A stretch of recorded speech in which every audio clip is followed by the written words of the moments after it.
ဒါကတော့ဒါ MCG 3កောင်အဲကွန်းရဲ့ခြား3កောင်လည်းမတူတဲ့ဟာလေးပေါ့နော်အဲ့ဒါလေးရှင်းပြတယ်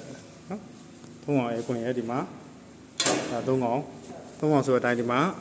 3កောင်ပါဝါပေးမယ်ဟုတ်ပြီနော်3កောင်ဆို2កောင်နဲ့2កောင်နဲ့2កောင်ထည့်ထားတယ်မှာပေါ့နော်ခုနောက်ပိုင်းဆိုလို့ရှိရင်တော့2កောင်ဝဲစီတောင် relay ရပါတယ်ခု2កောင်ထည့်ထားဆိုရင်ဒီလိုမျိုး relay တစ်လုံးပါတယ်အောက်ရိုးက compressor ကိုတက်ရိုက်လမ်းကျိုးကမပေးဘူးဟုတ်ပြီနော် relay ကနေတစ်ဆင့်ပေးအဲ့တော့ဒီမှာအောက်ရိုးပေးတဲ့ power 2ချောင်း line ရပါလေ neutral ဒါကြောင့် Indo ကနေပြီးတော့ပေးတဲ့ signal ကြိုးပေါ့နော် Indo ကသူ့မှာ sensor တွေအချက်လက်မှန်လို့ဒီကောင် signal ကြိုးပေးမှာဟုတ်ပြီနော် signal ကြိုးကဘာကိုထိန်းချုပ်မှာလဲဆိုရင်ဒီ relay ကိုပဲထိန်းချုပ်မှာဟုတ်ပြီနော်အဲ့တော့ဒီကောင် အောက်ရိုးနဲ့အောက်ရိုးကိုကျွန်တော်တို့ပေးတဲ့ line နဲ့ neutral ကြိုးပေါ့ဟုတ်ပြီနော် line နဲ့ neutral ကြိုးကြည့်မယ်အောက်ရိုးပေးမှာ line ကြိုးမှန်တော့ဒါ line ကြိုးဘယ်ဝင်မလဲဆိုဒီကောင်ထူးခြားခြားပါလာလေးရတော့ဒီမှာ reactor ပါလာတာပေါ့နော်ဟုတ်ပြီနော် reactor နေမှာကျွန်တော်ပြန်လာတယ်ပြန်လာပြီးကြမှာကျွန်တော်ဘယ်သွားမလဲဆိုရင်မကြည့်နော်ဒါ reactor ကနေပြန်လာပြီးပြန်လာတဲ့ကြိုးရမှာဘယ်သွားဆိုရင် relay ကိုဝင်တယ်ဟုတ်ပြီနော် relay ရထွက်လာတဲ့ကြိုး relay ရထွက်လာတဲ့ကြိုးဒီကြိုးနော်ဒီကြိုးရမှာဘယ်သွားမလဲဆိုရင်ဒါ compressor ထဲကိုသွားမယ် compressor ကျွန်တော်ဒီမှာ3ကြိုးထွက်လာတယ်ဟုတ်ပြီနော်ဟုတ်ပြီနော်compressor 3ကြိုးထွက်လာမှတွေ့လိမ့်မယ်ဟုတ်ပြီနော် okay အဲ့တော့ဒီမှာ line ရယ် neutral ရယ်ပေးဖို့ဟုတ်ပြီနော်ဟိုက capacitor ကိုသွားဖို့ဟုတ်ပြီနော်ဒီမှာကြည့်နော်ဟုတ်ပြီနော်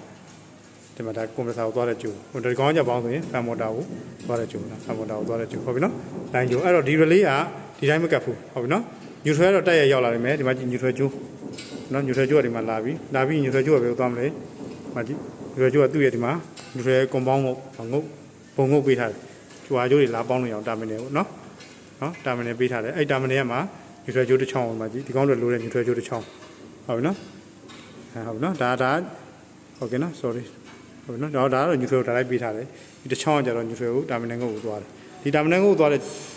ဘာကြောင့်ရွေးချက်လဲဆိုတခြား fan တို့ဘာလို့သွားဖို့ neutral ကြိုးလိုတဲ့ခါသွားဖို့ဟုတ်ပြီနော်အဲ့တော့ဒီမှာဒီ neutral နှစ်ကြိုးကတစ်ကြိုးကဒီ terminal ကိုသွားမယ်တစ်ကြိုးကကျတော့ဒီမှာ relay ကိုဝင်မယ်ဟုတ်နော်အဲ့ relay က neutral တော့ရောက်ပြီအဲ့ဆို line ကြိုးလိုတယ် line ကြိုးကဘယ်ကလာလဲပါကြည့် line ကြိုးကဒါ signal ကြိုးကလာတယ်အင်ဒိုကအားလုံးအခြေအနေမှန်မှဒီ line ကြိုးကို power ရောက်မယ်နော် power ရောက်ပြီဆိုတာကြမှာဒီ relay ကိုကတ်ပေးလိုက်မယ်နော်ဒီ relay ကိုကတ်ပြီးဆိုမှဒီ relay ကနေ condenser စီကိုလဲ line ရောက်မယ် condenser ဖိုင်ကိုလဲ line ရောက်မယ် neutral တော့ဒီမှာရောက်ပြီးသားပေါ့ဟုတ်ပြီနော်ဟုတ်ပြီနော်ဒါ MCG ရဲ့ထူးခြားတဲ့ဟာလေးဟုတ်ပြီနော်ဘာပါလောင်းဆိုရင်ဒီ current reactor ဆိုတာပါလာတယ် line ကြိုးကိုကျွန်တော်တို့ဒီမှာ line ကြိုးကိုအောက်ရိုးဒီမှာ line ကြိုးဒါလိုက်လာတဲ့ခါမှာ line ကြိုးကိုတက်ရိုက်မသွားဘဲနဲ့ reactor ကိုဖြတ်ပြီးကြမှာ relay ကိုဝင်ထားတာပေါ့နော်ပြီးမှ relay ကမှဒီဘက်ကိုထွက်အဲ့တော့ reactor ပေါ့ဒီအဓိကတော့ဒီကောင်ရဲ့ရွေးတဲ့ကဘာလဲဆိုရင်starting current ကိုလည်း short ပေးနိုင်တယ်ဒီကောင်ကလေ starting inrush current လည်း short ပေးနိုင်တယ်ဘေးကပတ်ဝန်းကျင်ကကျွန်တော် noise တွေပါတယ်ဒီကောင် short ပေးနိုင်တယ်ဒီအတွက်ကျွန်တော်တို့ကဒီဟာ compressor ကိုသွားတဲ့ကြိုးကိုတက်ရိုက်မသွားဘဲနဲ့ဒီ series ဆက်ပြီးတော့ reactor ကို series ဆက်မှာသွားတာ reactor တစ်ဆင့်မှာသွားတာဟုတ်ပြီနော်အဲ့တော့ဒီ reactor တက်ထားတဲ့ရွေးချက်လေးပေါ့အဲ့တော့ဒီကောင်တက်ထားတဲ့အတွက် compressor ရဲ့ဒီစမောင်းတဲ့အချိန်မှာဆွဲတဲ့ ampere ကိုထိုက်လျောက်တက်တာပေါ့နော်ဒါ MCG မှာထူးခြားခြားပါလာတဲ့ဟာလေးပေါ့ဟုတ်ပြီနော်โอเคဒါဝါရင်းဒါနဲ့ပြန်ကြည့်လိုက်ရှင်းပါလေဒီမှာကြည့်လိုက် line ရဲ့ neutral ရဲ့ number 1ဒီငုတ်ကိုနော်ဒီမှာ line ရဲ့ neutral ရဲ့ number 1ဟုတ်ပြီနော်ပြီးရင်ဒီမှာ line ကနေဘယ်သွားမလဲဟုတ်နော် reactor ကိုသွားတယ် reactor ကိုသွားတယ် line ကနေဟုတ်ပြီနော် reactor ကိုသွားတယ်အဲ့နော်အဲ့တော့ဒီက line ကထွက်သွားတဲ့ကြိုးကဒီ line ကထွက်သွားတဲ့ကြိုးက reactor ကိုအဲ့နော် reactor ပြန်ထွက်သွားတဲ့ကြိုးက relay ကိုသွားမယ်ဟုတ်ပြီနော်အဲ့တော့ဒီမှာဆိုရင် reactor ပြန်ထွက်သွားတဲ့ကြိုးရှိတယ် reactor ပြန်ထွက်သွားတဲ့ကြိုးကဒီမှာကြည့်လိုက်မယ်ဒီမှာ relay ကိုဝင်တယ်ဟုတ်ပြီနော် relay ကိုဝင်တယ်ဟုတ်နော် relay မှာပြန်ထွက်သွားတဲ့ကြိုးမှာတကြိုးက compressor ကိုသွားမယ်နောက်တကြိုးကမှ fan motor ကိုသွားမယ်ဒါ compressor ကိုသွားတဲ့ကြိုးဟိုဘာလို့ပြန်မယ် compressor ကိုသွားမယ်နောက်တကြိုးကမှ fan motor ကိုသွားမယ်ဟုတ်ပြီနော်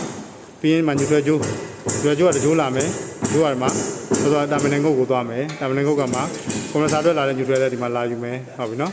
fan motor လာတဲ့ neutral လည်းဒီမှာလာယူမယ်ပေါ့နော်နောက် neutral တကြိုးကဘယ်ကိုသွားမလဲဆိုရင် relay ရဲ့ point ကိုသွားမယ်ဟုတ်ပြီနော်ဟုတ်ကဲ့နော်ပြီးရင် signal ကြိုးကမှဘာအောင်လဲ line ကြိုးလာမယ်ဒီ signal ကြိုးအလုပ်လောက်မှာဒီ relay က power ရောက်မယ် power ရောက်မှဒီ point ကိုကတ်မှ compressor နဲ့ fan motor တွေဒီကို power ရောက်မယ်ဟုတ်ပြီနော်